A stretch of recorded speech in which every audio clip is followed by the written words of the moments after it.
It's been a great week of hunting here at the Proving Grounds as Adam gets on board and Heath Martin lays his eyes on an absolute monster right under his tree stand. Since the opening of Missouri bow season here at the Proving Grounds, the most common wind we've had is out of the southeast. It's about the middle of October. The white oak acorns have really started raining down here in the last couple of days. Deer are really starting to hit them. We're on a food plot that's surrounded by white oaks. A lot of deer coming to this food plot on the way to the white oaks. There's a big bedding area to the south, set up perfect. Hopefully we can get one in range tonight.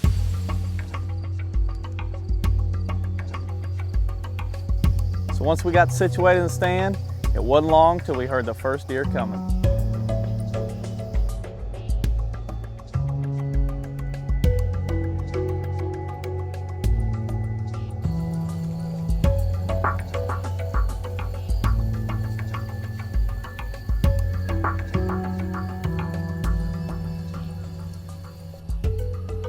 We'd hung this set earlier in the summer, and I'm always curious to know where the deer are going to be traveling. Little did we know when we got in the stand, they were going to be coming in the field less than 20 yards away.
That is just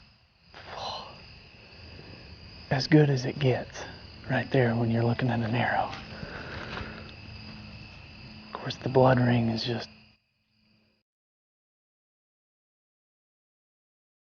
yeah, she ain't gonna be far. Of course, blood, oh my gosh, right here, here.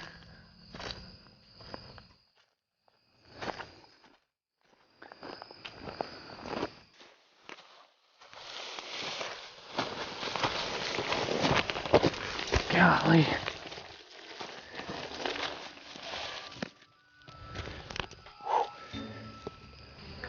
Well, she only went about 30, 45 yards from the tree. Of course, we saw her fall.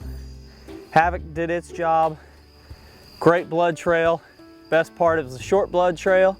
We're going to take her back, process her, add more venison to the freezer. During 2012, EHD, epizootic hemorrhagic disease, hit our property hard, and we lost about a third of our deer herd that fall. So we intentionally backed off the doe harvest and turned up the pressure on predators a little bit, allowing our deer population to build back. While it was important to reduce the pressure on does, it's equally important to turn that pressure up once the population rebound so they won't do permanent or at least long-lasting damage to the native habitat.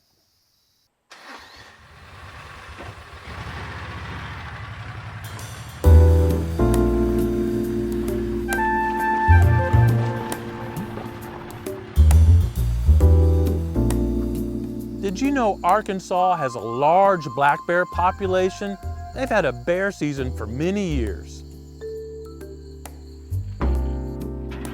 Again this year, long before the bear season opener, Heath and his wife Lindsay were hard at work preparing for bear season.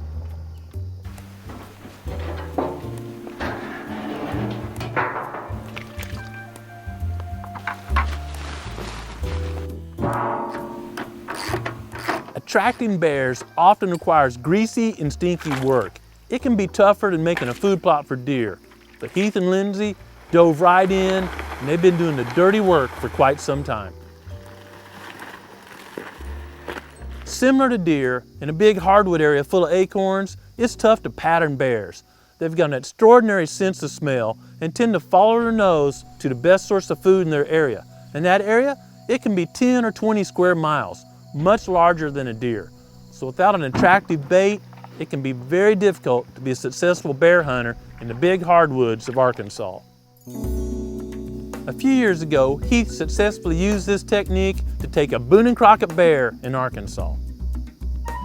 This season, it looks like their hard work has paid off again, as Heath and Lindsay have trail camera pictures of two bears which may be Boone and Crockett's coming to a bait site. So one of the bears coming in was an absolute giant. It was so fat, his belly almost drug the ground. And we nicknamed this bear Lowrider. There was another big bear at the bait that was not near as fat, but it was really tall and muscular, had a great big head, and for lack of creativity, I just called him the big tall bear. I knew he was definitely a shooter. The other bear, I think, probably weighed more, but you know, who knows which bear had the bigger head. Either one of these bears were going to be target bears. They were absolute giant bears. Just like deer in food plots, if the acorns start falling, deer tend to abandon bait sites rapidly. But this year, there's a perfect combination brewing in Arkansas.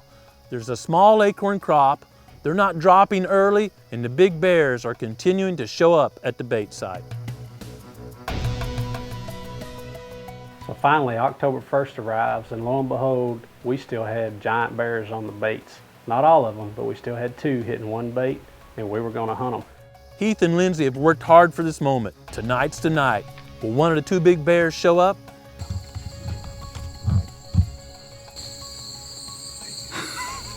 Well, it's October the 1st, opening day of bear season here in Arkansas. We're sitting over a bait that we've been baiting for a month, and it is hot. We've got a couple of gigantic bears that are hitting this bait. The problem is they're mostly nocturnal. If a bear comes in, we're going to shoot it. Hopefully the footage is good, but it may be dark. That's just typical big bears here in Arkansas. Last 2-3 minutes shooting light is when they typically start hitting the bait. So it's 5:15, 5:30. We got a couple hours of daylight left, so we're going to hang tight and see if we can get one of these big bears on the ground.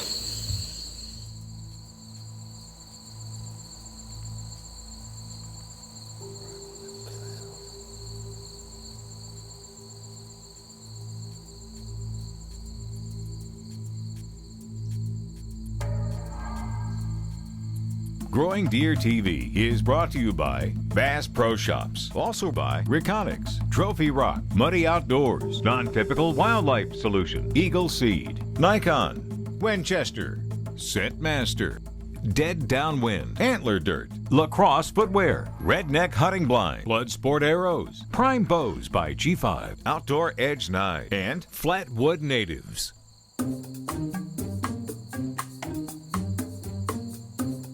Bear hunting can be very intense with a large predator very close to your tree stand, but it can also be fun to watch these large animals at 20 yards or less.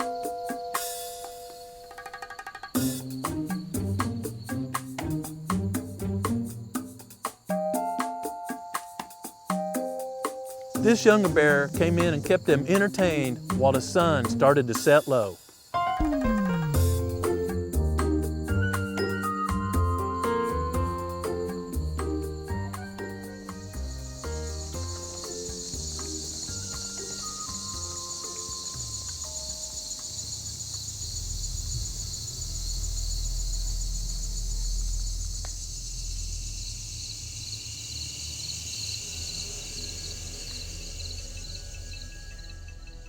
Suddenly and silently, a big bear was behind them.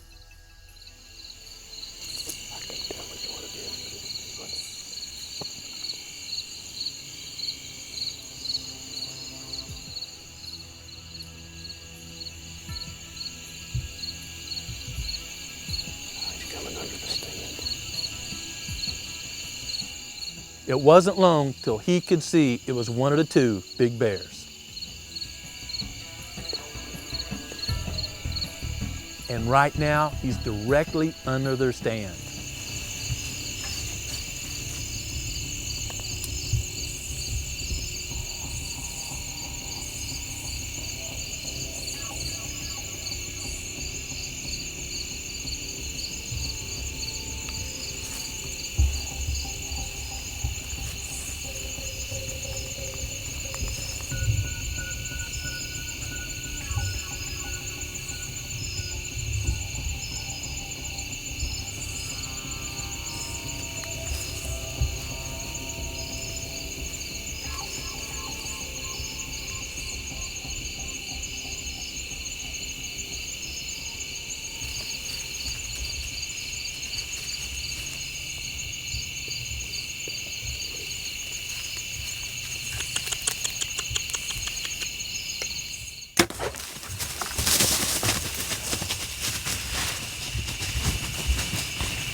He wasn't 10 yards, and that is a giant. He has a huge head and a huge body.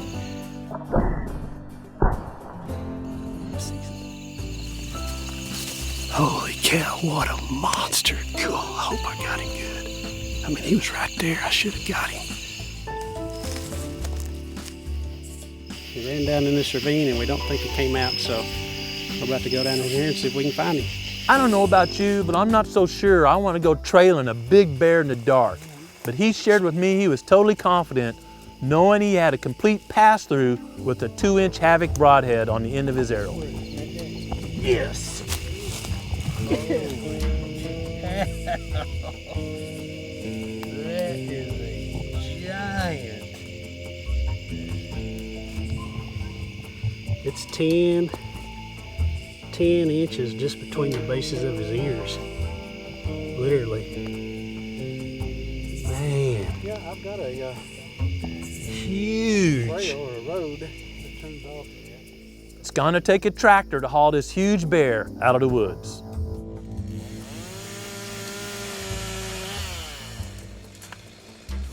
The next day, the hard work continues on this trophy.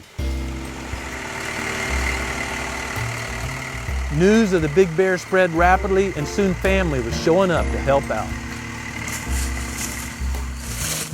We did something. They're pretty good ways from that.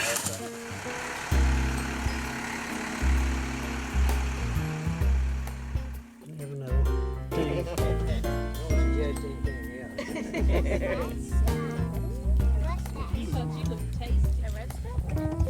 The bear they called Big Tall Bear weighed in at a whopping 504 pounds and had a great winter coat. Bear are known to be hard on knives, but that didn't stop the swing blade from preserving this trophy.